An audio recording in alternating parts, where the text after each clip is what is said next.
baik sekali buat seluruh masyarakat Indonesia, terutama tenaga Ya, kerja ya Bu, berkaitan dengan insentif ya, PPh betul. 21 begitu. Mungkin boleh dijelaskan dari Bu Dwi background dari kebijakan ini kira-kira apa pertimbangannya? Silakan Bu Dwi. Iya, terima kasih, Mbak Dina. Sebagaimana juga sudah disampaikan oleh pemerintah sebetulnya bahwa kebijakan ditanggung PPh pasal 21 ditanggung pemerintah ini adalah sebetulnya untuk menjaga daya beli masyarakat. Karena PPh ditanggung pemerintah ini untuk PPh pasal 21 diberikan kepada industri-industri padat karya yang katakanlah banyak menyerap tenaga kerja, sehingga kemudian dengan PPh ditanggung pemerintah ini akan memberikan apa ya, seperti tambahan kemampuan daya beli. Karena pajak yang seharusnya dibayar oleh karyawan tadi itu ditanggung oleh pemerintah. Nah, akhirnya kalau daya belinya bertambah, tentunya perekonomian juga akan terus berjalan gitu ya, dan pada akhirnya ini juga diharapkan akan bisa membantu mewujudkan kesejahteraan masyarakat.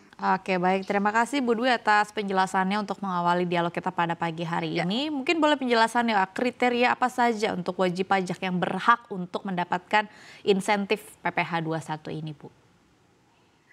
Ya, ini jadi ada apa namanya, persyaratannya bagi pemberi kerja atau produsen yang boleh memanfaatkan fasilitas dari pemerintah berupa PPh pasal 21 ditanggung pemerintah ini. Yang pertama tadi disampaikan bahwa memang industri ini adalah industri yang padat karya, jadi yang banyak menyerap tenaga kerja. Misalnya itu adalah industri-industri yang bekerja dengan di sektor kriteria tertentu, yaitu industri alas kaki, kemudian industri tekstil dan pakaian jadi, kemudian industri furniture, kemudian industri kulit dan barang-barang dari kulit. Misalnya kalau yang dari alas kaki itu ya industri sepatu, mau sepatu olahraga, mau sandal dan lain sebagainya, itu semua boleh. Kemudian kalau pakaian industri tekstil dan pakaian jadi ya dari mulai benangnya sampai kainnya, kemudian apapun lah yang terbuat dari tekstil ini. Untuk furnitur juga furnitur dari kayu, furnitur dari berbahan dari kayu itu bahan lainnya, misalnya untuk tempat tidur, meja, kursi, lemari dan sebagainya. Industri kulit juga demikian. Itu apapun yang terbuat dari kulit, misalnya untuk mantel berburu, barang-barang dari kulit, gambar, tikar, keset dan lain sebagainya. Nah, ini sepanjang memenuhi ada diatur di PMK-nya, itu ada clue-nya, itu diatur di sana untuk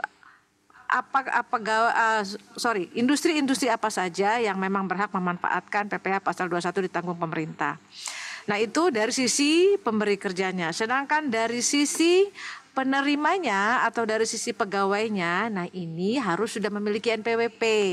Dan NPWP-nya itu sudah terdaftar di administrasi kami, di sistem administrasi kami gitu ya. Jadi kemudian dari sisi penghasilannya itu hanya penghasilan yang sampai dengan 10 juta. Gitu ya. Jadi dari masa pajak Januari sampai dengan masa pajak Desember di tahun 2025 itu menerima penghasilannya 10 juta, tidak lebih dari 10 juta.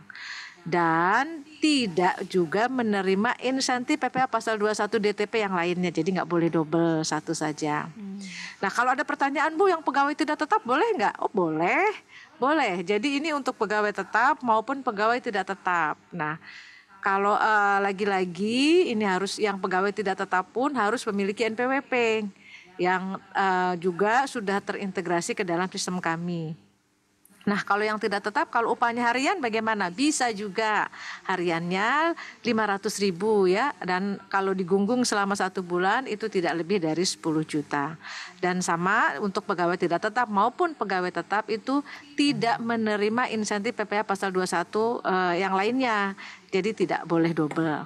Demikian Mbak Dina persyaratannya. Oke baik, pertanyaan yang mungkin cukup banyak ditanyakan oleh masyarakat ini kan ada ambang batas Ya, atas penerima dari insentif PPh 21 ini yaitu 10 juta rupiah. ya, Mungkin boleh dielaborasikan ya. lagi Bu, 10 juta rupiah ini apakah tergolong gaji pokokkah atau gaji THP begitu atau take home pay atau seluruhan gaji yang diterima oleh karyawan terkait? Iya, ini adalah penghasilan bruto. Jadi akhirnya artinya penghasilan yang memang secara bruto dia terima berapa gitu THP-nya ya.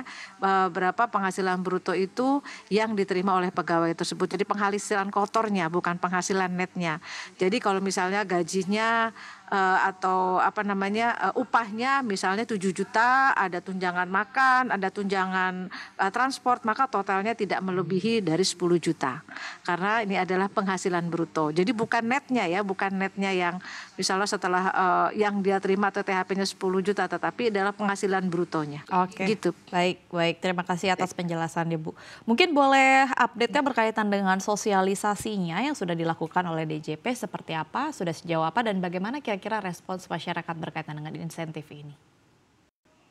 Ya, terima kasih Mbak Dina. Terus tentu saja kami terus melakukan sosialisasi dan edukasi kepada masyarakat untuk segera memanfaatkan ini. Beberapa kali juga kami melakukan edukasi kepada para pemberi kerja. Harapannya ini bisa dimanfaatkan oleh para pemberi kerja siapapun, karena ini adalah opportunity yang sangat bagus bagaimana bisa memperkuat tadi daya beli pegawainya ya, yang harusnya tadi pajaknya dibayar oleh pegawainya tetapi sekarang dibayar oleh pemerintah.